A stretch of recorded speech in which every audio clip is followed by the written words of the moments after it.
মধ্যপ্রাচ্যে আবারও নতুন উত্তেজনার কেন্দ্রবিন্দুতে একদিকে ইরানের পরমাণু কর্মসূচি নিয়ে উদ্বেগ বাড়ছে, অন্যদিকে যুক্তরাষ্ট্র ও ইসরায়েলের পক্ষ থেকে আসছে কঠোর বার্তা। পশ্চিমা একটি সংবাদ মাধ্যমের প্রতিবেদনে বলা হয়েছে, ইরান তার পরমাণু সক্ষমতা উল্লেখযোগ্যভাবে বৃদ্ধি করেছে। এর জবাবে সম্ভাব্য একটি সামরিক অভিযান নিয়েও ভাবছে যুক্তরাষ্ট্র ও ইসরায়েল। পরমাণু কর্মসূচি নিয়ে দীর্ঘদিন ধরে আন্তর্জাতিক পর্যবেক্ষণের কেন্দ্রে রয়েছে ইরান। দেশটি দাবি করে যে তাদের কর্মসূচি শান্তিপূর্ণ উদ্দেশ্য, বিশেষত জ্বালানি উৎপাদন ও চিকিৎসা গবেষণার জন্য। তবে পশ্চিমা দেশগুলোর একটি অংশ, বিশেষ করে যুক্তরাষ্ট্র ও ইসরায়েল, মনে করে এই কর্মসূচির আড়ালে রয়েছে সামরিক উদ্দেশ্য। দ্য সান পত্রিকার এক প্রতিবেদনে বলা হয়েছে, ইরান বর্তমানে ঘায়েম 100 নামের একটি শক্তিশালী সলিড ফুয়েল মিসাইলের জন্য পারমাণবিক ওয়ারহেড তৈরি করছে।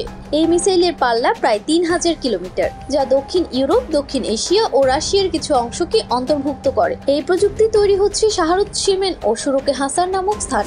এর মধ্যে শাহরুত ও সেমেন আগে স্যাটেলাইট উৎক্ষেপণ কেন্দ্র ছিল, কিন্তু বর্তমানে সেগুলো পারমাণবিক ও মিসাইল গবেষণার কাজে ব্যবহারের উপযোগ হয়েছে। সুরকে হাসারে গবেষণা চলছে ভূগর্ভস্থ বিস্ফোরণ ও পারমাণবিক শক্তির উপর। ইরানের প্রতিরক্ষা গবেষণা সংস্থা এসব প্রকল্প তদারকি করছে বলে দাবি করা হয়েছে। প্রতিবেদনে আরো উল্লেখ করা হয়েছে, ইরান এরই মধ্যে 3 বার সফলভাবে ঘাইম-100 মিসাইল উৎক্ষেপণ করেছে।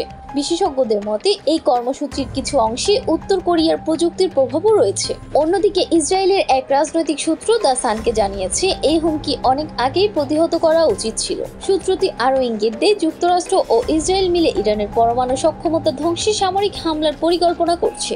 তবে এই সম্ভাব্য হামলা নিয়ে আন্তর্জাতিক মহলে উঠছে নানা প্রশ্ন। কেউ মনে করছেন এমন পদক্ষেপ মধ্যপ্রাচ্য নতুন করে সংঘাত উস্কে দিতে পারে। আবার অনেকেই বলছেন, যদি সত্যি ইরান সামরিক উদ্দেশ্য পরমাণু বানায়, তাহলে এই ধরনের উদ্যোগ আত্মরক্ষামূলক পদক্ষেপ হিসেবে দেখা যেতে পারে। বিশেষজ্ঞরা বলেছেন, এই মুহূর্তে সংলাপ ও কূটনৈতিক সমঝোতার মাধ্যমে উত্তেজনা হ্রাস করা সবচেয়ে যৌক্তিক হবে। ইরান, যুক্তরাষ্ট্র ও ইসরায়েলের মধ্যকার সম্পর্ক শুধু পরমাণু অস্ত্র নয়, বরং গোটা মধ্যপ্রাচ্যের নিরাপত্তার জন্য অত্যন্ত গুরুত্বপূর্ণ।